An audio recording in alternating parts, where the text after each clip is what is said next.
ओम शांति। 15 अगस्त 2022। आप सभी भाई बहनों को स्वतंत्रता दिवस की और अमृत महोत्सव की बहुत बहुत बधाई हो। Happy independence day. बाबा के महावाक्य। मीठे बच्चे, तुम हो ईश्वर के एडॉप्टेड बच्चे। तुम्हें पावन बन पावन दुनिया का वर्षा लेना है। यह अंत का समय है, इसलिए पवित्र जरूर बनना है।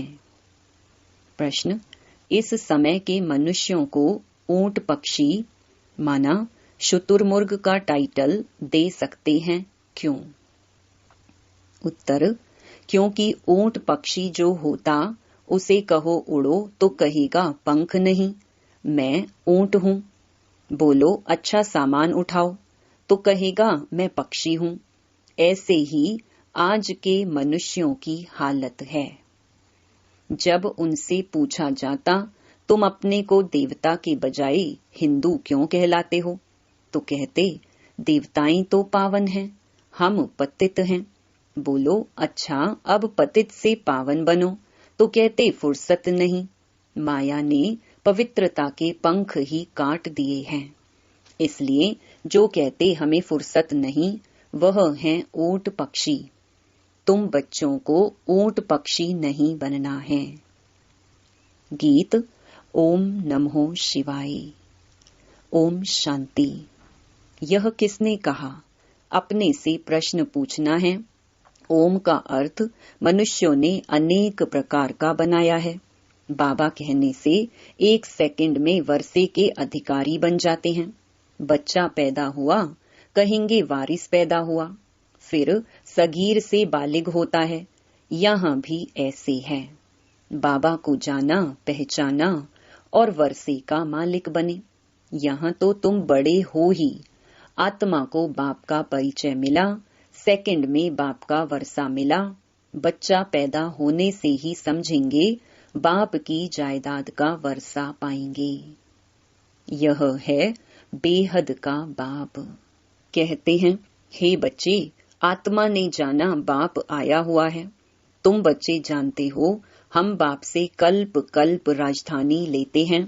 जैसे तुम सेकंड में विश्व के मालिक बन जाते हो। ओम माना अहम, मैं आत्मा, यह मेरा शरीर। मैं आत्मा किसका बच्चा हूँ? परमात्मा का।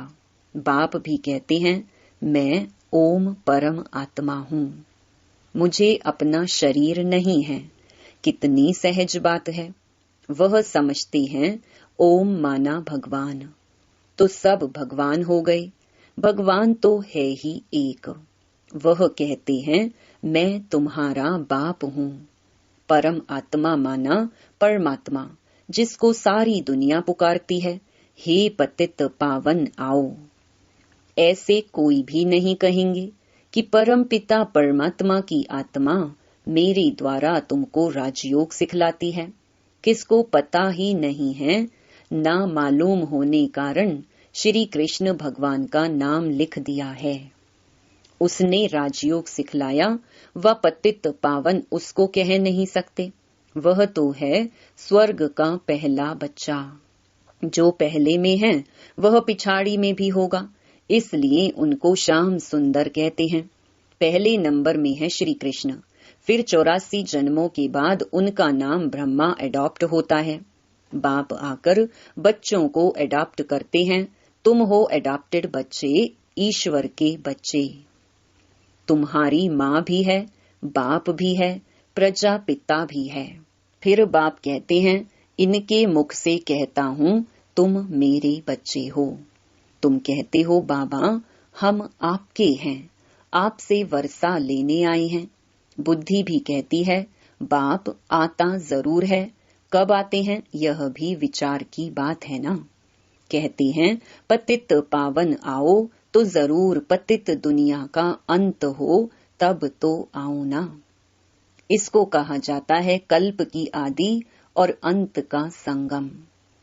अंत में सब पतित हैं, आदि में है सब पावन। अंत में पतित दुनिया का विनाश होता है, पावन दुनिया की स्थापना होती है। फिर वृद्धि को पाते जाते हैं, गाया भी जाता है ब्रह्मा द्वारा स्थापना।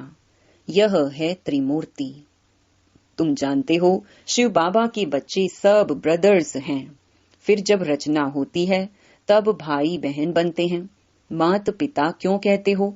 भविष्य वर्षा लेने के लिए। लौकिक वर्षा होते हुए पारलौकिक वर्षा पाने का पुरुषार्थ करते हो। यह है कलयुग मृत्यु लोक। सतयुग को अमर लोक कहते हैं। यहाँ तो मनुष्य अकाले मर पड़ते हैं।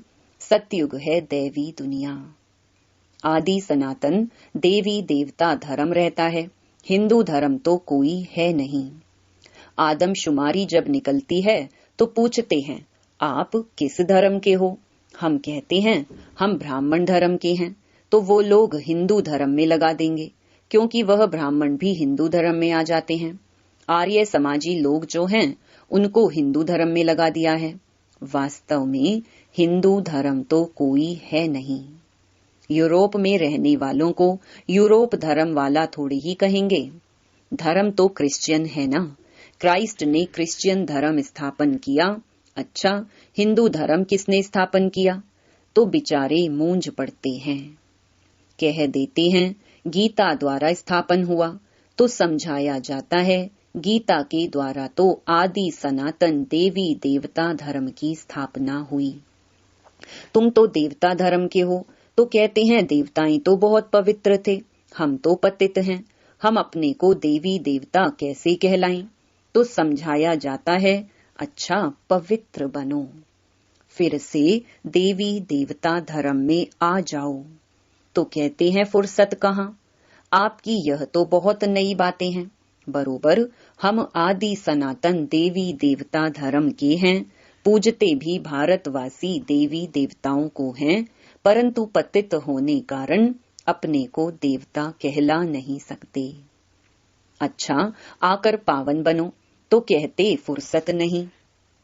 बाप कहते हैं तुम तो ऊंट पक्षी हो। पूछा जाता है तुम देवता क्यों नहीं कहलाते? तो कहते हैं हम पतित हैं। अच्छा, पतित से पावन बनो। तो कहते फुर्सत नहीं। ऊंट पक्षी को कहो उड़ो तो कहेगा पंख नहीं, ऊंट हूँ। बोलो अच्छा सामान उठाओ तो कहेगा हम तो पक्षी हूँ। तो बाप कहते हैं माया तुम्हारे पवित्रता के पंख काट देती है। अब सावन के महीने में शिव की पूजा करते हैं, व्रत रखते हैं। तुम्हारे लिए सावन मास है ज्ञान बरसात का। तुम पवित्र बन पवित्र दुनिया का मालिक बनते हो। मनुष्य व्रत रखते हैं भोजन न खाने का। बाप कहते हैं विष नहीं खाओ। इस पर भी समझाना पड़ेगा। शिव को बहुत पूजते हैं। अब शिव बाबा कहते हैं पवित्रता का व्रत रखो। मैं आया हूँ पवित्र देवी देवता धर्म स्थापन करने। यहाँ तो पावन कोई है नहीं। पवित्र देवी देवता होते हैं सतयुग में। वह विष से पैदा नहीं होते, नहीं तो उनको संपूर्ण निर्विकारी क्यों कहते? लक्ष्मी नारायण राधे कृष्ण आदि को कहते ही हैं संपूर्ण निर्विकारी। यहाँ तो सब पतित हैं, जिनमें कोई गुण नहीं है। खुद कहते हैं हम पतित नीच हैं। बाप कहते हैं मेरी मत पर चलकर तुम संपूर्ण निर्विकारी बनो, तो तुम इन लक्ष्मी नारायण जैसा मालिक बनेंगे। तुम्हारी पढ़ाई कितनी भारी है। मनुष्य से देवता बनने का पुरुषार्थ करो। विश्व का मालिक बनना है। सतयुग में देवी देवताओं का राज्य था ना। अब फिर से देवी देवता धर्म की स्थापना हो रही है। तुम पवित्र बन स्वर्ग का वर्षा लेते हो। स्व माना आत्मा। आत्मा को राजाई मिलती है, उनको स्वराज्य कहा जाता है। मनुष्य तो हैं देह अभिमानी। देह अभिमान से कहते हैं हमारा राज्य। यहाँ तुम कहते हो हम आत्मा हैं, इस शरीर के मालिक हैं, हम महाराजा बनेंगे। हमको सतयुग में पवित्र शरीर मिलेगा। अभी तो पतित हैं। जैसे आत्मा वैसे शरीर। आत्मा में खाद पड़ी है। आत्मा पहले सच्चा सोना थी, गोल्डन एज कहा जाता था। फिर त्रेता आया तो सिल्वर की खाद पड़ी। फिर द्वापर में गए तो तांबा पड़ा। इस समय आत्मा झूठी तो शरीर भी झूठा। इसको कहा ही जाता है झूठ खंड।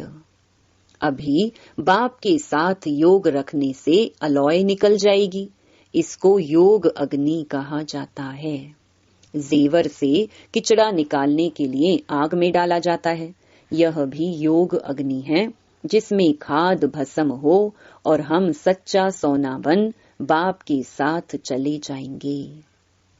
बाप कहते हैं, तुम मेरे साथ चल पड़ेंगे, सतयुग में सच्चा सोना मिलेगा।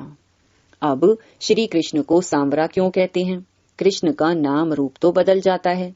अब बाप समझाते हैं, तुम गोरे थे, तुम्हारे में खाद पड़ी है, अभी बिल्कुल आयरन एजेड बन पड़े हो। अब मैं सोनार हूँ, बच्चों को भट्ठी में डाल देता हूँ।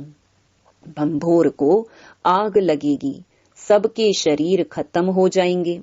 आत्मा तो अविनाशी है, एक तो योग अग्नि से पवित्र बन जाएंगे, बाकी सब सजाएं खाकर हिसाब किताब चुकतू कर फिर जाएंगे। यह ईश्वर की भट्ठी है, सबको पावन बनाने लिए। यह है ज्ञान का सागर, उनसे तुम ज्ञान गंगाएं निकली हो। फिर मनुष्यों ने उस पानी की गंगा को समझ लिया है। वहां देवता की मूर्ति भी रखी हुई है। वास्तव में तुम हो भगवान के बच्चे, ज्ञान गंगाएं, जो फिर देवता बनते हो। जब स्वर्ग में आएंगे तब तुमको देवता कहेंगे। वहां आत्मा शरीर दोनों ही पवित्र हैं, अभी तो पतित हैं। भारत गोल्डन एजेड है, फिर सिल्वर कॉपर आयरन एजेड बने हैं, फिर गोल्डन एज में बाप ले जा रहे हैं। तुम्हारी आत्मा और शरीर दोनों ही पवित्र हो जाते हैं। बाप कहते हैं, मैं धोबी भी हूँ, तुम्हारी आत्मा को धोने आता हूँ। सिर्फ बाप को ही याद करना है। बस योग में रहने से तुम विश्व के मालिक बन सकते हो। बाहुबल वाले विश्व के मालिक बन न सके। हाँ, उन्हों में इतनी ताकत है, अगर क्रिश्चियन दो भाई आपस में मिल जाएं तो विश्व के मालिक बन सकते हैं, परंतु लॉ नहीं है। कहानी भी है, दो बिल्ले आपस में लड़े और माखन बंदर खा गया। तो वह दो लड़ते हैं, बीच में माखन भारत को मिल जाता है। इसमें भी नंबर 1 है श्री कृष्ण। इसलिए कृष्ण के मुख में गोला दिखाते हैं। वह मक्खन नहीं, यह स्वर्ग का राज्य भाग्य श्री कृष्ण को मिला। बाप समझाते हैं, सब विनाश हो जाएगा, फिर तुम मालिक बन जाएंगे। उसके पहले बाप की श्रीमत पर जरूर चलना पड़े। श्रीमत से श्रेष्ठ आसुरी मत से भ्रष्ट बनते हो। यह है आसुरी पतित दुनिया, एक भी पावन नहीं। पावन दुनिया में एक भी पतित नहीं होता है। अभी तो सब पतित हैं, गाते भी हैं, पतित पावन सीताराम, हम सीताएं रावण की जेल में पड़ी हैं। पुकारती हैं, हे राम आकर छुड़ाओ, पावन दुनिया में ले चलो। भल गाते हैं, परंतु जानते कुछ भी नहीं। जो आता सो कहते रहते। रावण ने बिल्कुल सुला दिया है। अब बाप आकर जगाते हैं। परम पिता परमात्मा पतित पावन जो सृष्टि का रचयिता है, उनकी बायोग्राफी को हम जानते हैं।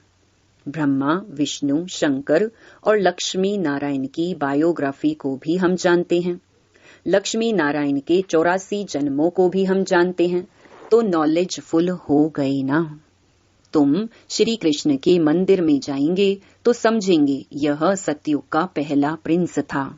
अभी अंतिम 84वें जन्म में ब्रह्मा हुआ है। यह भी बहुत समझने की बातें हैं। बाप बच्चों को समझाते हैं, बच्चे खबरदार रहना, कभी किसको दुख नहीं देना। बाप तो दुख हरता सुख करता है ना। तुम भी 5 विकारों का दान देते हो। दे दान तो छूटे ग्रहण। ग्रहण लगता है तो फकीर लोग कहते हैं दे दान। अब बाप कहते हैं, मेरे लाडले बच्चे, विकारों का दान दो तो सर्व गुण संपन्न बन देवता बन जाएंगे। दुख का ग्रहण छूट जाएगा, तुम सुखधाम के मालिक बन जाएंगे। इसलिए 5 विकारों का दान लिया जाता है। यह तो अच्छा है ना। अभी तुम्हारे ऊपर विकारों का ग्रहण लगने से एकदम काले बन पड़े हो। हम तुम्हारे से विकार ही मांगते हैं और कुछ नहीं मांगते। बाप समझाते हैं, अब तुम बच्चों को आत्म अभिमानी बनना है। मैं आत्मा हूँ, परमात्मा को याद करना है, वर्षा उनसे लेना है, इसलिए देही अभिमानी बनो। देवताएं आत्म अभिमानी बने हैं। अब मुझ बाप को याद करने से ही तुम्हारी पाप भस्म होंगे। हम रक्षा करेंगे, तुम मुझे याद ही नहीं करेंगे तो रक्षा क्या करेंगे। बाप कितना समझाते हैं। यह बातें कोई शास्त्रों में नहीं है, वह है भक्ति मार्ग की सामग्री। बाप तो तुम्हें सदगति में ले जाने के लिए पढ़ाते हैं। मैं इस शरीर द्वारा तुम्हें समझाता हूँ, यह मेरा शरीर नहीं है। यह तो इनकी पुरानी जूती है, लोन लिया है। मैं इनमें प्रवेश करता हूँ, फिर पावन बनाता हूँ। कितनी अच्छी रीति बाप समझाते हैं। अच्छा, मीठे मीठे सिकिलधे बच्चों प्रति माता पिता बाप दादा का याद प्यार और गुड मॉर्निंग। रूहानी बाप की रूहानी बच्चों को नमस्ते। धारणा के लिए मुख्य सार। पहला, बाप की श्रीमत पर चलकर संपूर्ण निर्विकारी बनना है। पढ़ाई से विश्व की राजाई लेनी है। आत्मा में जो खाद पड़ी है उसे योग अग्नि से निकालना है। दूसरा, आत्म अभिमानी बन बाप को याद करना है। जितना याद में रहेंगे उतना बाप रक्षा करता रहेगा। वरदान, मेरे मेरे को तेरे में परिवर्तन कर श्रेष्ठ मंजिल को प्राप्त करने वाले नष्टो मोहा भव। जहां मेरापन होता है वहां हलचल होती है। मेरी रचना, मेरी दुकान, मेरा पैसा, मेरा घर, यह मेरापन थोड़ा भी किनारे रखा है तो मंजिल का किनारा नहीं मिलेगा। श्रेष्ठ मंजिल को प्राप्त करने के लिए मेरे को तेरे में परिवर्तन करो। हद का मेरा नहीं, बेहद का मेरा। वह है मेरा बाबा। बाबा की स्मृति और ड्रामा के ज्ञान से नथिंग न्यू की अचल स्थिति रहेगी और नष्टो मोहा बन जाएंगे। स्लोगन, सच्चे सेवाधारी बन निस्वार्थ सेवा करते चलो तो सेवा का फल स्वतः मिलेगा। ओम शांति।